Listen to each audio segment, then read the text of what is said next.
আসসালামু আলাইকুম ভিউয়ার, স্বাগতম জানাচ্ছি রায়া অ্যান্ড রাদোয়া চ্যানেল থেকে। তো আজকে সকাল সকাল রায়া রাদোয়া দুই আপু মিলে ভাইয়াকে খাওয়ানোর চেষ্টা করছে। তো সবাই জানেন যে রায়া রাদোয়ার একজন ভাইয়া রয়েছে। ঈদের দিন সকালবেলা তাদের দিনটা শুরু হয়েছে ভাইয়াকে নিয়ে। আর সকালবেলা এখনো খাওয়া দাওয়া মোটামুটি রেডি হয়নি, রেডি চলছে আর কি। রান্নাবান্না মোটামুটি আগের দিন রাতে কমপ্লিট করা হয়েছিল, কিছু কিছু আর বাকি ছিল, সেগুলো কমপ্লিট করা হচ্ছে। তো নামাজ শেষ হয়ে গিয়েছে ঈদের সকালবেলা, সবাই মোটামুটি এখন বাসায় আছি। আর সবাই জানেন যে রায় রাদোয়ার নানু অসুস্থ ছিলেন, উনি আলহামদুলিল্লাহ এখন আল্লাহর রহমতে অনেকটাই ভালো আছেন, নিজে নিজে সবগুলো কাজ করতে পারে, নিজের খাওয়া দাওয়া থেকে শুরু করে সব কিছু। আর রায়ার বাবা সব খাবারগুলো রেডি করছিলেন টেবিলে সার্ভ করার জন্য। আর রাদোয়া অলরেডি নিচে বসে তার নাস্তা খাওয়া শুরু করে দিয়েছে, সে পাস্তা খাচ্ছিল। তো আমাদের ঈদের দিনটা এভাবেই দেখা যায় যে এলোমেলোভাবে হয়ে যায়, সবাই একভাবে খাওয়া অ্যাটেন্ড করতে পারে না, যার যার মতো পছন্দের খাবার সে খেয়ে নেয়। আর এদিকে মোটামুটি টেবিলে সব ধরনের খাবার রেডি ছিল, যার যার ইচ্ছে অনুযায়ী খাবারটা খেয়ে নিয়েছিল। এখানে মাংস থেকে শুরু করে সেমাই সব কিছু রেডি করে নেওয়া হয়েছে। আর এখন আমরা খাওয়া দাওয়া করে তারপর ঈদের ড্রেস পরবো। তো যারা যারা রায় রাদোয়ার ব্লগগুলো রেগুলার দেখে থাকেন তারা জানেন যে রায় রাদোয়া প্রতি ঈদে একটা কাপল ড্রেস পরে থাকে। তো যথারীতি এই ঈদেও তারা একই রকম ড্রেস পরেছিল। সবাইকে জানাই ঈদ মুবারক।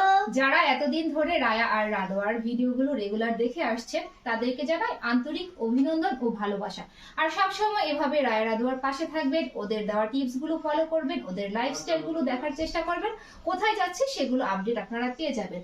তো সবার ঈদ ভালো কাটুক সেই কামনাই করছি, তাই তো?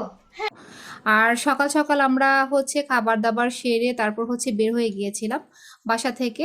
তো প্রথমে তাদেরকে নিয়ে একটা দোকানে গিয়েছিলাম, ম্যাক্সিমাম দোকানগুলো বন্ধ ছিল, যার কারণে ছোট্ট একটা দোকানে গিয়েছিলাম। সেখান থেকে রাদোয়া কিছু চিপস কিনেছিল। চিপস কেনার পর সেখান থেকে আমরা বেরিয়ে পড়েছিলাম আমাদের সেই গ্রামের বাড়িতে, যেখানে রায় রাদোয়া প্রায় সময় যায়। তাদের যখন স্কুল বন্ধ থাকে, তারপর বিভিন্ন সময়ে যখন ঘুরতে মন চায় তখন সেই গ্রামে তারা ঘুরতে যায়। তো এখন আমরা সেই গ্রামে চলে এসেছি।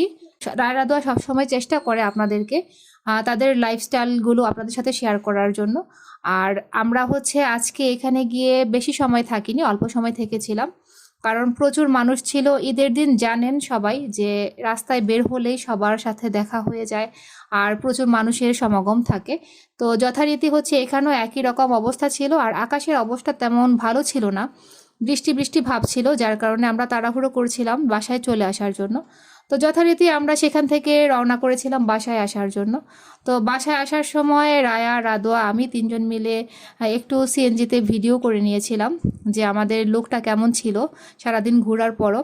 তো আমি সবসময় আপনাদেরকে কিছু সংক্ষিপ্ত পরিসরে টিপস দিয়ে থাকি হেয়ার কেয়ারের ব্যাপারে, আবার মাঝে মাঝে দেখা যায় স্কিন কেয়ারের টিপসও আপনারা পেয়ে যান। তো সেগুলো যারা যারা ট্রাই করেন, ফলো করেন, আমি আশাবাদী যে তাদের অবশ্যই কিছুটা হলেও কাজ করে। আর হেয়ারের ব্যাপারে তো অনেক ধরনের টিপস থাকে যেগুলো আপনাদের খুব ভালোভাবে চুলে অ্যাপ্লাই করলে কাজ করে। তো আমরা চলে এসেছি বাসায়, গিয়েছিলাম সকালবেলা, আর আস্তে আস্তে সেই সন্ধ্যা হয়ে গিয়েছে। তো রায় রাদোয়াও অনেকটা টায়ার্ড হয়ে গিয়েছে।